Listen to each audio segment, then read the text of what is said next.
Guys नमस्ते सबैजनालाई। आज मेरो ट्रेनिङको 6औं दिन है। 6औं दिन आज पनि म ट्रेनिङको लागि म रुमबाट हिँडिसकेको छु। र तपाईँ देख्न सक्नुहुन्छ यो सबै अलगोबेमा बस पाराको के यो बर्दुबईको अलगोबेमा बस पाराको। यहाँ ट्याक्सीहरूले यसरी पार्क गरेर मान्छे खोज्ने, मान्छेलाई ट्याक्सी चाहियो भने यहाँ आएर कहाँ जाने भनेर डिल गरेर जान सक्छन्।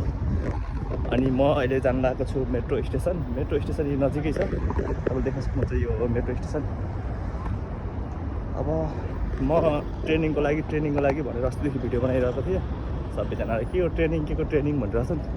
अहिले मैले बताउन मेरो के को ट्रेनिङ हो भनेर म यो अब मेरो भिडियोहरू हेरिरहनु न, मैले तपाईँलाई बताउने छु म के को ट्रेनिङमा गएको छु भनेर। अनि अब धेरै नै 10-15 दिनपछि मैले तपाईँलाई बताउँछु म के को ट्रेनिङमा गइरहेको छु भनेर।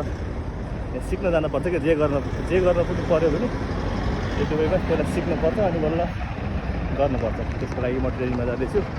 मेरो भिडियो चाहिँ तपाईँहरूले हेरिरहनु होला है। ल अब म मेट्रो स्टेसन पुग्नै लाग्छु।